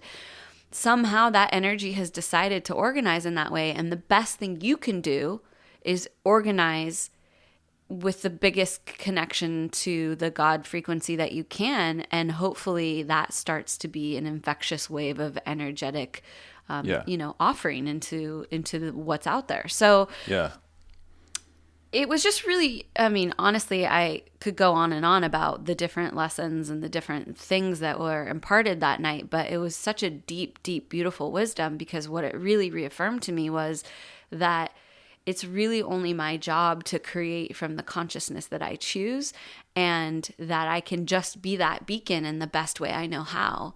Yeah. And hopefully that helps to other energies and consciousness to organize in a similar fashion or in that same vibration. Yeah, 100%. I think like Jordan Peterson even says this, right? He's like, you want to change the world, change yourself. Yeah. He's like, look in first. Like, and stop trying to monkey with it. somebody else. Yeah. Be the change you wish to see in the world. It's all of these things that people have been saying for so long, but I just really got it so deeply in this experience. Right. Yeah. And, it was just a riveting experience, including asking God about the Egyptians. What happened to the Egyptians? Obviously they're still Egyptians in Egypt. right. But like the ancient civilization. Yeah. What's this whole ancient alien situation? Yeah, exactly. And he said, they became so advanced that they organized and decided to leave the planet, because the many consciousness that become highly organized and highly effective decide they no longer want to live in a space with subconsciousness anymore, where things are being created out of subconsciousness. They no longer want to participate. And so they organized to leave the planet. So I was like, well, can we go visit them? And he's like, it's kind of far. I was like, well, I'm not busy, Yeah. So he's like, all right. So we lifted off and just flew through astral space like as fast as we could. It was like, you could see like the stars going by really fast. Right. And then we landed on this planet, and I'm looking for the people, and I'm like, well, where's the people? And he's like, oh no, they didn't organize into human form anymore. They ascended into perfect acoustic sound. Right. And so this whole planet space was perfect acoustic sound. And they decided that the most divine expression that they could organize into was perfect, beautiful, acoustically tuned sound. Yeah. And it was amazing. I was like, go Egyptians. That's radical. Sorted that one out. And if you think about it, you're like, wow, beyond just trying to heal our pain in the earth experience and figure out your life purpose, like if you take it a step further beyond, like what is your energetic expression from a soul level? What is it out to become? Like the fact that they decided to become perfect sound, which is like a divine language. Yeah. Was just amazing. Yeah. Yeah. It's like full spectrum sound. Yeah. So there was actually a movie that, it was Joaquin Phoenix. It was an AI movie, like an artificial intelligence movie. Remember? And he had like that artificial intelligence friend.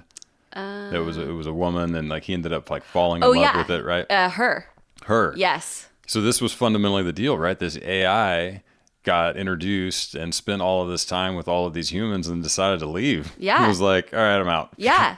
Yeah, no, and it totally exactly that. It was just like, it's fine. And again, the creation, the law of creation is that things can create in whatever way they want. But at some point, your vibration and your frequency may decide it doesn't want to participate with this lower level of subconsciousness anymore. And, it's amazing the way that the words play on each other, because it showed me like consciousness was almost like this big cloud, and then subconsciousness was like a split smaller, like almost like when you see those bubbles for text, where like people are thinking bubbles. Something, thought bubbles.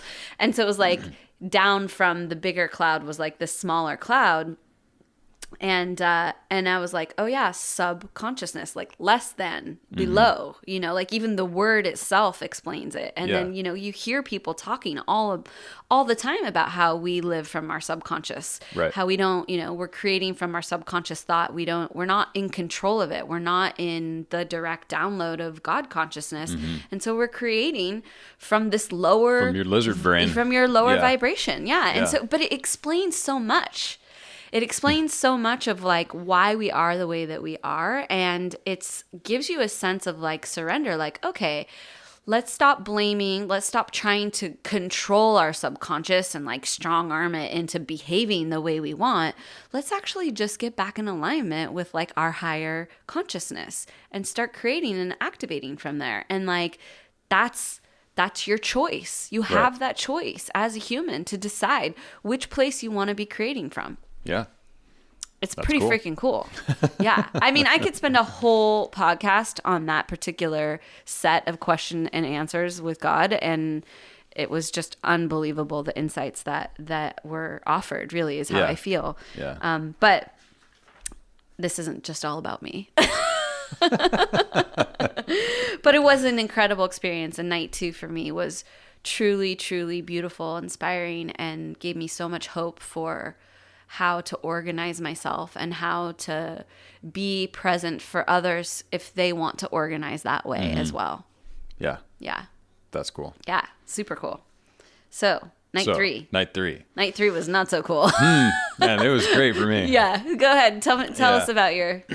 So after I got through, I think the first 2 nights and fundamentally found my soul and all of those things, like things really got streamlined. You know what I mean? So then even the third night in ceremony, the transition into the medicine was super smooth. Everything was just like much more in alignment. And I got into this place on the third night where, like, I don't know how else to explain it, but like you're in the spirit realm, like you're just there, as opposed to experiencing this, you're in it. Right. And it's like, what was that movie Young Guns, like way back in the day, right? And they did peyote and were riding through like that Indian village or whatever, and the guy's like, how come they're not shooting us? He's like, because we're in the spirit realm, right? And they're just like, it was like that. Everything was shifted. You could literally see the fabric of, the energy around everything, just visually, the whole space was completely changed. And I had just the opportunity to go through a ton of different like scenarios in life, like where do you want to create from? What do you want to do? I got to experience like some really, really fundamental power. Like there's this feeling of just unending and ultimate power, for whatever it is, and I got kind of tapped into a spirit animal situation. It was like sometimes a lion, sometimes a snake, Like, you know, but like this Yeah. kind of transition back and forth between the two things. And talking with one of the shamans about it afterwards, I was like, so what's the deal with the animal stuff? You know, because it feels like a distraction. You know, when you're in the space, you're like, am I just like running around over here being a lion? Yeah. You know, and I should be like doing work, you Right. know, like there should be something going on. And she told me that, you know, it's fundamentally, it's teaching you like almost a totem or a talisman or something that you can grasp later when in moments when you need the power, when you need to harness some aspect of your life. It's like it's giving you some like a real experience to tap into, you know. Right. So it's like, you know, you can roar a little bit or whatever you need to do to like bring it back around. And that was pretty interesting. And then I think, like, for the most part, it was kind of the quintessential ayahuasca experience on Wednesday night. Like, once I'd gotten into that space, I got to be a lion, I got to be a snake and a lion kind of at the same time. And I did like the normal, all the purging, just the deep vomiting that gets rid of God knows what, you know?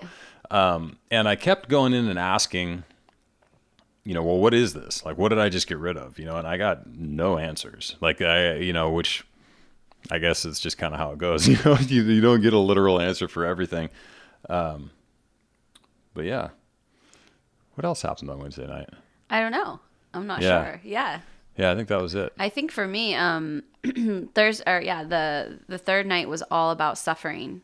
So interestingly enough, I didn't have a huge intention going in.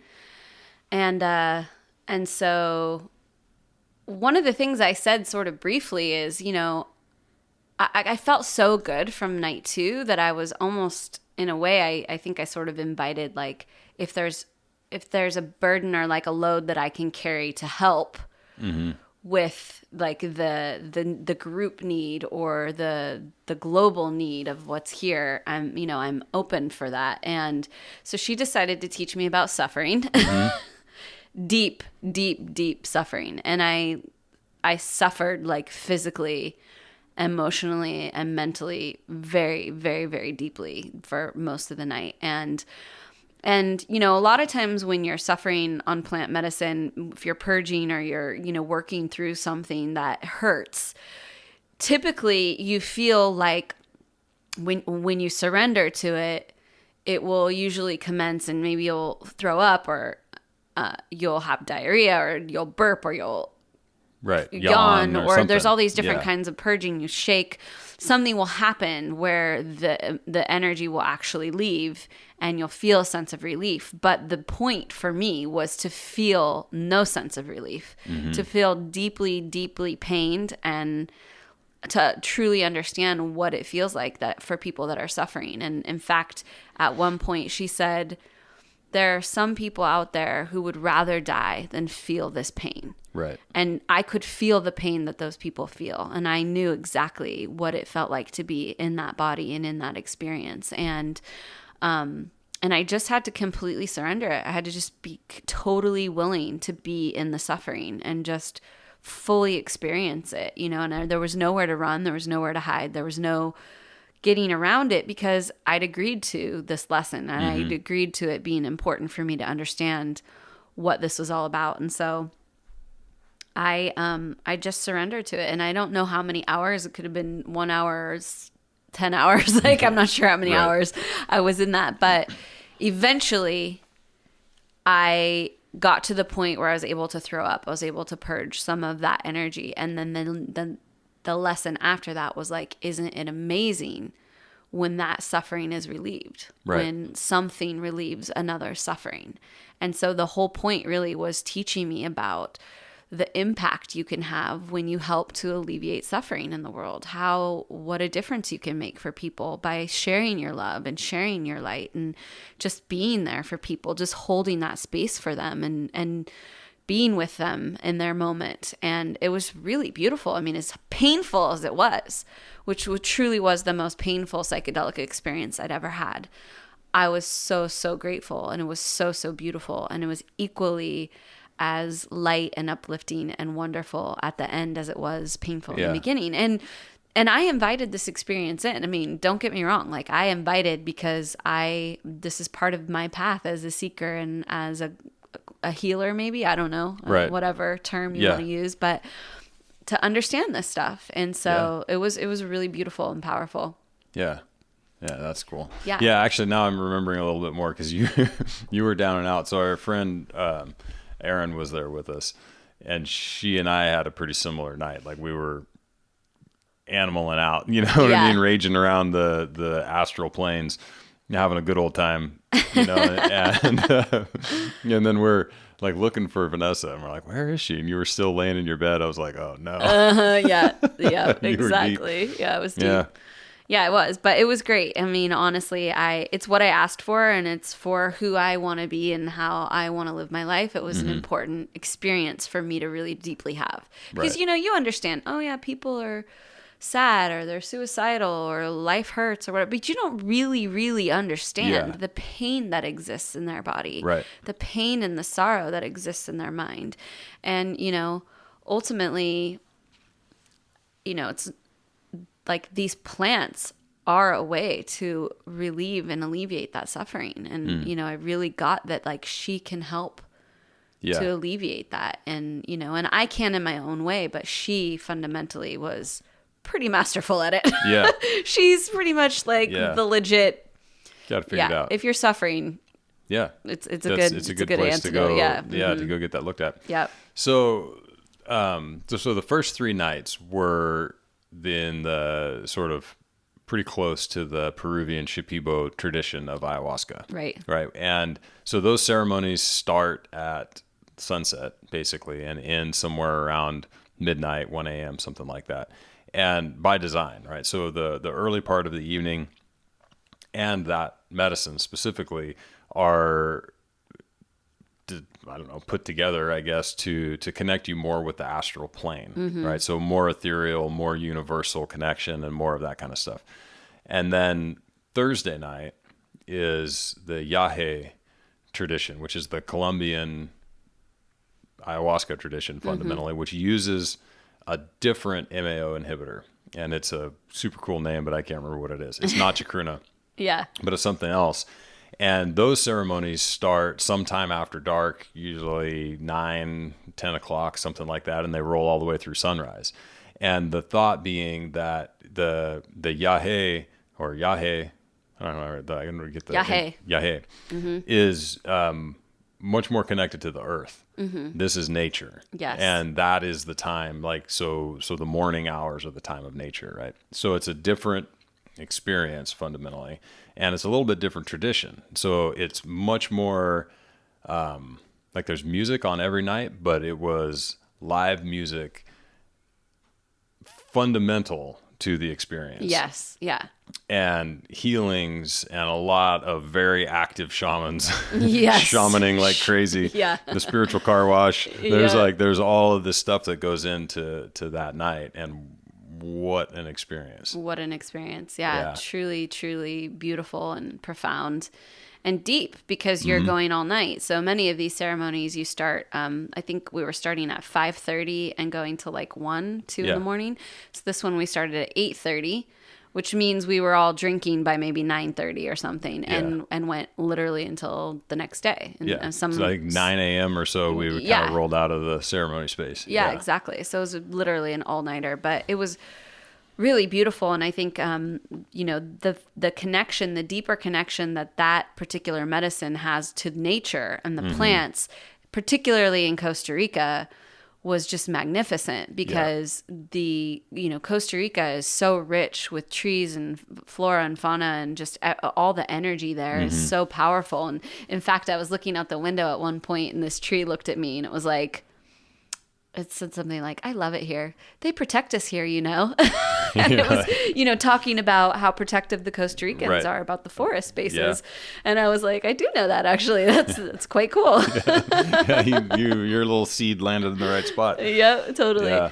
But, you know, having that energy of Costa Rica, I mean, I remember just thinking, and I, you know, I've said it before, but like, I was like, God lives here in Costa Rica. Like, this is definitely what's up, because it's so divine and so special. And we, you know, we've known that. We've been going there for 20 years or Forever. whatever. Yeah. Like, we love Costa Rica. It's a magical, magical, special, special land. And you can feel it even more deeply on this yahe, which is all about the plants. Yeah. Yeah. Yeah. And it's no joke to drink. It's very thick in comparison. So it's like, there's no just getting it past your mouth and into your throat. Like, you get the full experience with that stuff. It's a glug. It's a glug. Yeah. But so my intention going into the last night, because I'd made it through my whole list of things, and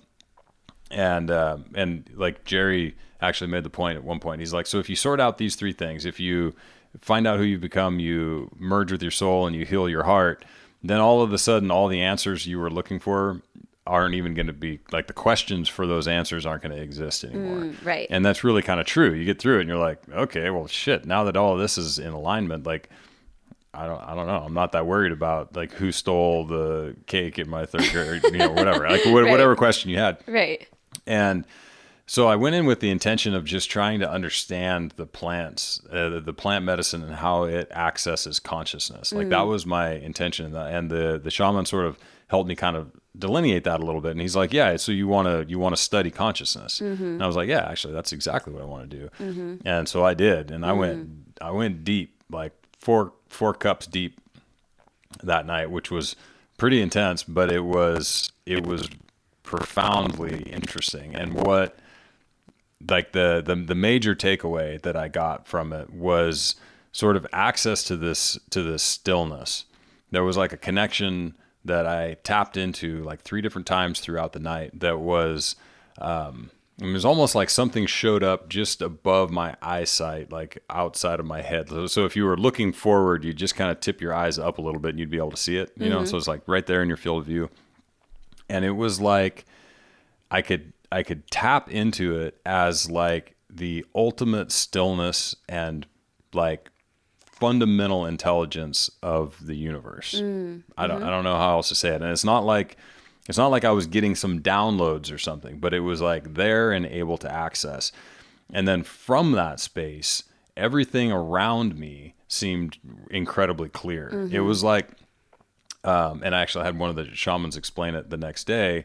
That's the eye of the hurricane. Like, that is the space that you can get to when you're in meditation, when you're in breath work, and that is the connection. Like, that's the spot that your higher self can fundamentally operate from when making decisions, when trying to look at things with an unbiased opinion, or look at things objectively. If you can get to that spot, you're in the center and everything becomes super clear. And I think that's probably one of the most valuable experiences that I've had is feeling that and being like, oh, wow, this is the spot to operate from, and it's attainable. It's there. It's fundamentally in you. Right. You just have to develop cultivate access to it, Yeah.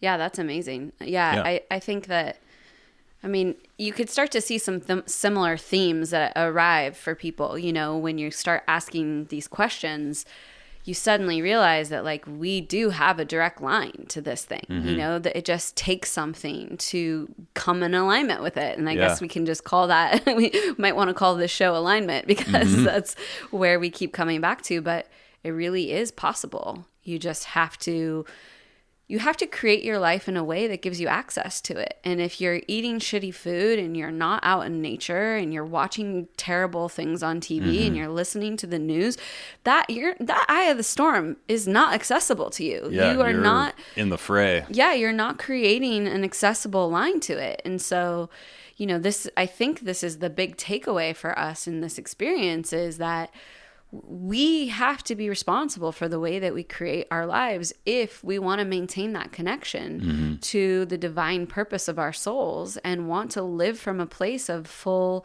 love expression. Yeah.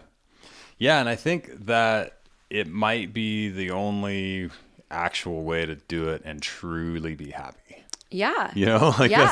And it's like, I'm always super cautious about coming across as being like, well, this is the way, right? On anything, because everybody's got their own path, like fundamentally, in their own experience.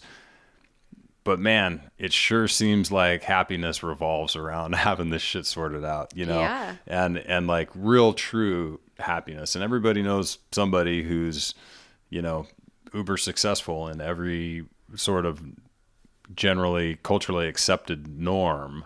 They'd be considered successful, and they have demons, and they have like deep-seated unhappiness that has yet to be quenched by success in any of the kind of normal channels. And I think it's worth looking in, to see what's there around that. Yeah, absolutely. And just for me, just to kind of wrap up and tie up my last night experience, I went into the night asking to show me how to receive love.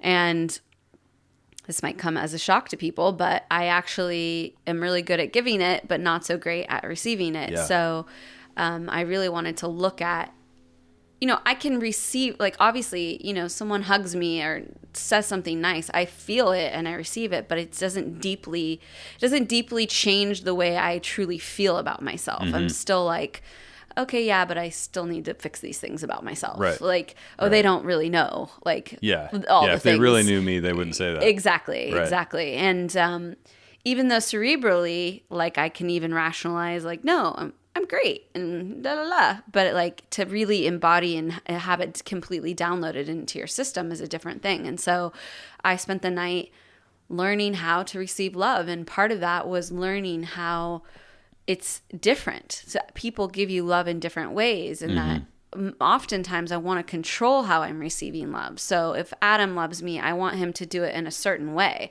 Right. I want him to do it by doing the dishes and not being grumpy. Right. Which that one's legit. Yeah. Yeah. But no, I want to, I want to control the how, essentially, right. and what this really helped me to understand was that everything and everybody is going to love you in a different way, and you have to be open to receiving it in the way that that person or that thing knows how to give it. Right. So it took me outside and showed me the stars shining brightly. I mean, it's like they're loving you by being beautiful and shining down and giving you this spectacular experience to share with them. That's how they share their love. Right. You wouldn't expect a star to buy you, a Tiffany's necklace.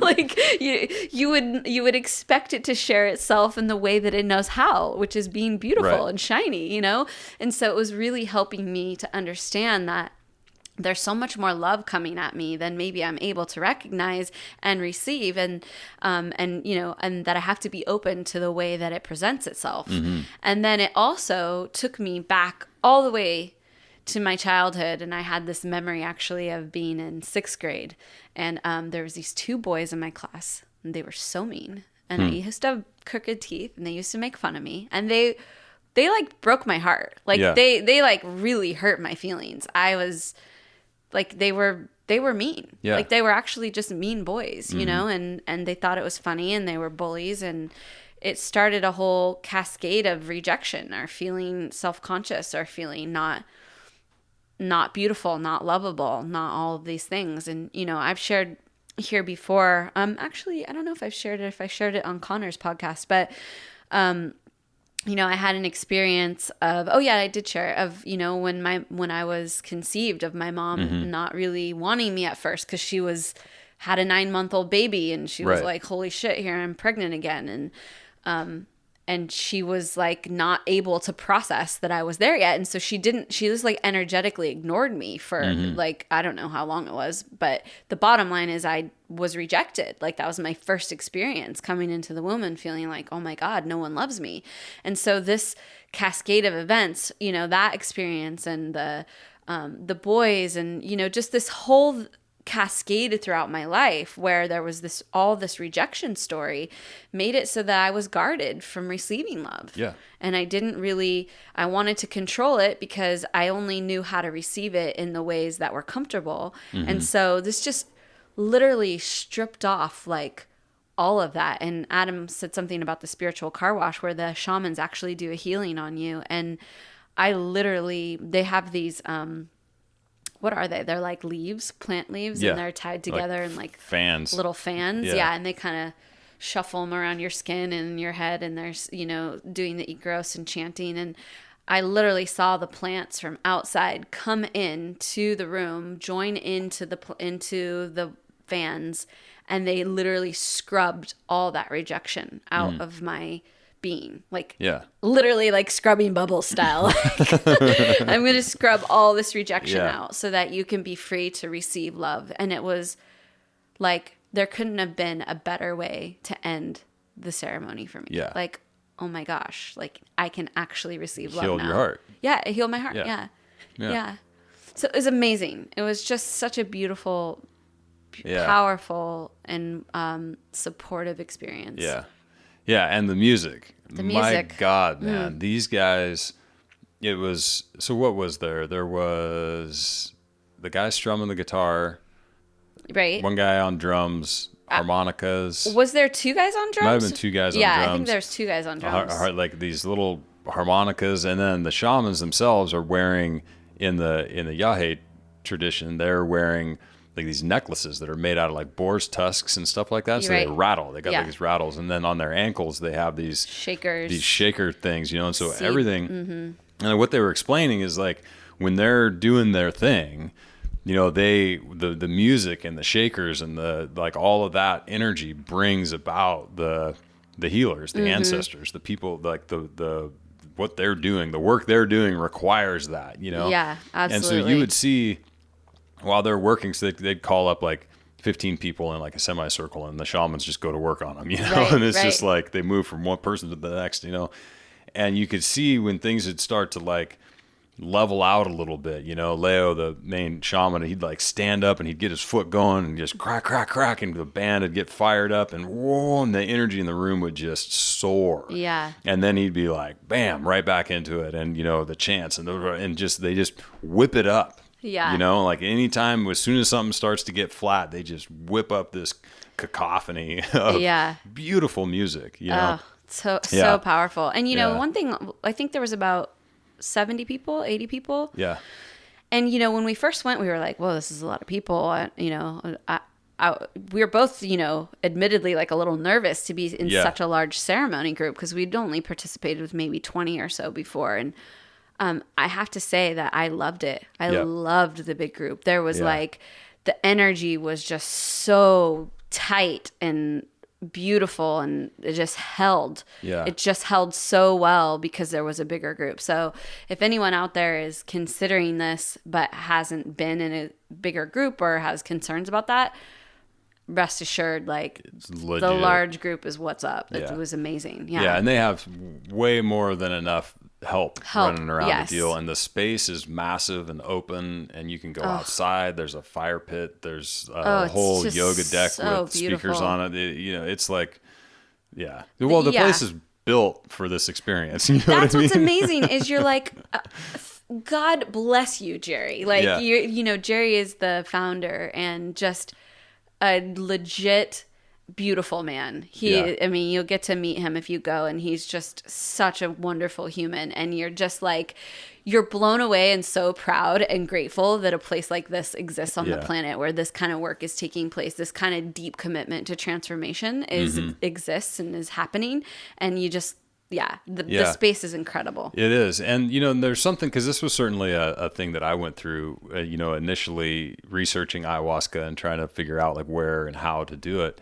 And I had the initial calling to just go like deep in the jungle in Peru and do the damn thing, And while that's certainly legit, and if that's, calling to you, it's calling to you. But one thing that I've noticed that's really nice about the way things go down at Rythmia is that, for the most part, everyone speaks English. Right. The staff there speak English. The shamans speak English. You're more at home in a culture that fundamentally understands you. Right. Where like if you dropped yourself into the middle of the Amazon, the experiences that you're having and the connection that you might have with the helpers there, the shamans and the people who are helping you try to integrate this stuff, a lot can get lost literally in translation. Literally, yeah. And so doing it in a place where you speak the same language, and they have so many tools and so much staff there to kind of help you through it. It's like you're really increasing the odds of having a truly profound and transcendent experience by doing it this way. Yeah, I think. Absolutely. Yeah. Yeah. And, I think part of it is, again, about easing that suffering, right? Like, you're already suffering so much in terms of just like your experience of what you're going through. Like, you're going through a lot. You're doing hard work that I just found it so profoundly special and gentle that they took the hard, like those other hard parts that maybe wouldn't serve any greater good except to, one, make you uncomfortable, maybe make you more scared of it, maybe make you more reluctant to going, all those things that really like aren't going to contribute as much to you just being there and being safe and being comfortable and doing the work. Yeah. And I mean, dude, the food was amazing. The massages were amazing. The pool. The cleanses are probably not for me, but they're there and they're available. There's a good gym. There's it's a resort. It's a resort. You know? Yeah. And the food, it probably bears mentioning a little bit. So it's really good. Yeah. For one, it's just a ton of fresh veggies and all of the things that you could want. There's a lot of vegan and vegetarian options, but there's always a ton of protein. And so it's completely paleo. Yeah, it's actually totally paleo. Totally paleo. Yeah, everything's gluten free. Like even like if they use binders for anything, it's like almond flour or whatever. Yeah. The oils are all on point. I mean, the food's amazing. Yeah, it's amazing. And you pick and choose. It's a big buffet kind of a situation, but every meal is a little bit different, and you go build whatever you want to build, and it's good. Absolutely. Real good. And I think for us, like leaving the experience, we just felt so empowered to step back into our lives even more present. And with Adam leaving his job this year, just obviously a lot of shifts happening with Be the Wellness and things changing and us growing and, just kind of grappling with the next phase of our business. It was such a perfect time for us to get some clarity and really get aligned with who we really are and how we want to be in the world. And so I would say I want everyone to do this work. I know it may not be for everyone. I wish it was for everyone. I wish that everyone felt a calling to do it or had a sense of wanting to do it, because what's there is so special and so beautiful. Obviously, if it doesn't call to you at all, then that's where you're at, and that's totally fine. But if it does call to you, we are going to take a group back again next year. So we're going to put an application here in the notes, in the show notes. And the reason we're doing an application is that we actually want to help you kind of decide if this is right for you, because we know a lot of people out there might hear this and say, okay, well, I'm kind of interested. But you might not actually be in the right place to do it at the time, or you might just need someone to have a sounding board about whether it's right for you. So we're going to do an application process for folks that want to come with us. Obviously, you can go to Rythmia on your own. You can do the damn thing. All of that is available. You can, it's open all year round. If you feel called like you want to go and do it next week, you can go do it next week.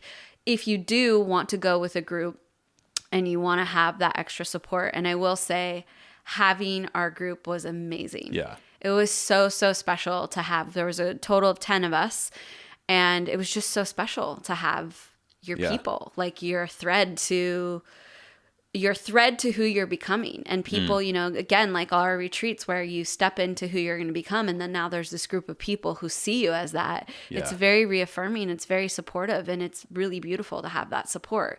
So if that speaks to you and you want to be part of having that support system, we would love to hear from you, and we want to keep creating a doorway for people to experience this stuff and to heal their hearts and to to come back to home to themselves. Do it. Yeah, because it's pretty cool. It's pretty awesome. It's it's worth it. Yeah, it's worth it. It's really worth it. I mean, it's not easy. We will say we don't want, as much as the food and the location and all things, it's hard, deep work you're doing. Yeah. It's spiritual surgery. Yeah. Whether the aliens are doing it or you're doing it, like it's happening at a deep, deep, profound level. And so with any of those things, you know, comes some pain and comes some resistance and comes all of those things. But on the other side of it is a beautiful, brand new you.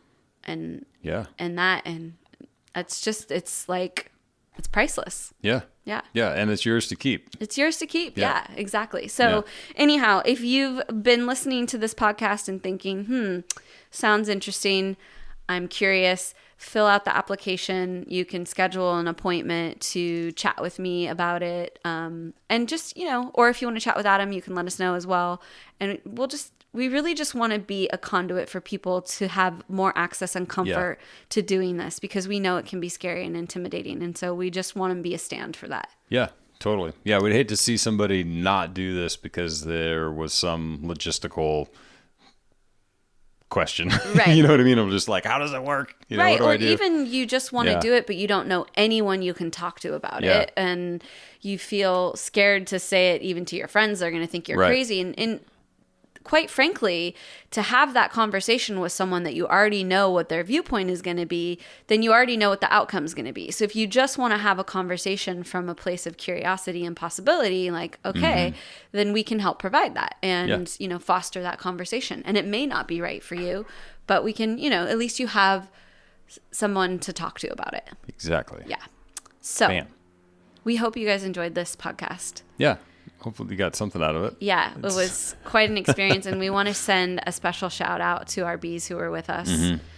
We love you deeply, and we're super proud of you guys. Yeah. The work that you did this last week was just, I mean, it's just awe-inspiring. Yeah.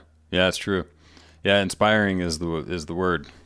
Yes. There's no doubt. Yeah, and the connection we feel with each of you is so powerful and lovely, and we're just so grateful that you step into this with us. We know what it takes to do that, and so we just love you guys, and thank you so much for being with us.